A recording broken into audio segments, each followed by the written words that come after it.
All right, today we're going to do something a little different. Instead of just diving into the tech behind a crypto project, we're going to decode the sales pitch itself. We're breaking down all the promotional claims for a new cryptocurrency called HawkToken, and we're going to do it by looking at the exact Q&A they used to sell their story. I mean, look at this. The project calls itself a once-in-a-decade opportunity. That's a pretty bold claim. And they lay out their entire case through 7 key questions and answers.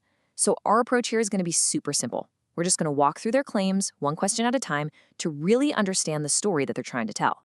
So we'll follow their script. We're starting with the foundation, the code and security. Then we'll get into the money talk, the investment proposition. From there, we'll look at the power players they claim are involved. And finally, we'll dig into the big picture ideology that's supposed to tie it all together. So let's get into it.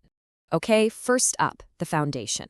You know how it is in the crypto world. Projects can be here today and gone tomorrow. So everything, and I mean everything, starts with the code. Is it secure? And maybe more importantly, is it actually different from the thousands of other tokens out there?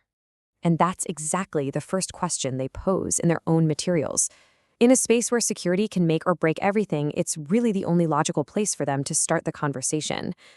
Their answer is full of these crypto-specific terms that are really designed to build trust. They say permissions are discarded and there are no proxy contracts, which is basically their way of saying the original creators can't just swoop in and change the rules later on. They also claim the liquidity pool, that's the big pot of money that actually allows trading, is locked up forever. These are all meant to signal decentralization. And they mention a planned audit from CertiK, which is a pretty big name in security, scheduled for September 2024. And that brings us to their next question. It moves us from safety to identity, right? With so much competition, what's HawkToken's unique selling point? What makes it special? And right here, we see their angle. They're positioning Hawk not as just another hype-driven meme coin, but as a project with a powerful freedom narrative. And they pair that with this incredibly ambitious goal, to become the SHIB killer. They're aiming to surpass Shiba Inu's massive market cap and pull in 100 million holders by 2029. Talk about aiming high. So, how does a big, bold narrative like that actually translate into an investment case? Now we're shifting from the tech to the potential financial outcome for you, the buyer. To their credit, they address the elephant in the room head-on. They ask about the risk of a crash, which is, let's be honest, a critical concern for anyone even thinking about a new token. Their answer points to 2 main safeguards. First, they say the early holders are really spread out, with the top 10% apparently holding less than 3% of the supply. The idea is that no single whale can dump their bags and crash the price. Second, they claim the team's own tokens are locked up until 2028 at the earliest, and that the team won't sell before they've surpassed SHIB. Okay, so after addressing the risk, they pivot hard to the reward. This is really the core of their pitch. Why would you choose Hawk over a much more established coin like Bitcoin?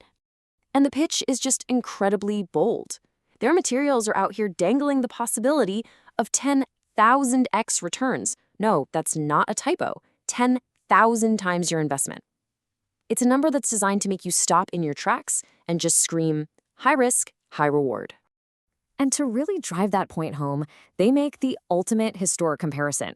The materials frame this whole thing as a chance to get in on the ground floor, just like buying Bitcoin way back in 2010 for a fraction of a cent. That's a really powerful and tempting image to plant in your mind. All right, so we've seen the tech claims, we've seen the investment pitch. Now let's look at the people and the influence that the project claims to have in its corner. So the 5th question in their Q&A gets into the team's credibility. I mean, who are the people actually steering this ship?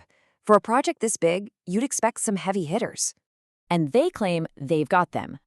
The team is supposedly a group of Silicon Valley's top engineers and blockchain experts, and they even say it includes early Bitcoin developers who've allegedly worked at giants like Google, Microsoft, Facebook, and Amazon. So moving on from the internal team, the conversation naturally shifts to external validation. The 6th question asks directly about celebrity endorsements, which, as we all know, can be a massive driver in the crypto space. And their answer here is, well, it's creative. The materials make a direct claim, stating that Elon Musk tweeted about Hawk. Then things get a little looser. They try to link the token's bald eagle symbol to political figures, noting that President Biden signed a bill related to the animal and that Donald Trump reportedly kept one as a pet. And that brings us to the final section, the ideology. This is where all those practical claims are supposed to come together to form this larger, more philosophical narrative. The seventh and final question is meant to tie it all together. It's the why. After everything, why are they so absolutely confident in this project's success? Their answer is basically a summary of all their previous points. They bring up their strong intellectual property, a powerful community, and the combined force of a capable team backed by those interesting celebrity endorsements. But beneath all these claims about the tech and the money, their materials hint at a much deeper ideological layer. This isn't just about a token anymore. They're trying to sell you on a movement. And this slide really highlights that core philosophy. You see these big concepts like follow nature's law and freedom of belief all over their materials. Hawk is positioned as way more than just a token. It's a symbol for an ideological revolution that's supposedly built on freedom, equality, and decentralization. And that really leaves us with a final thought, doesn't it? By walking through the exact conversation that HawkToken is trying to create, it raises a fascinating question about the entire crypto space. What actually gives a digital asset its value? Is it the security of the code, the strength of its community, or is it just the power of the story that it tells?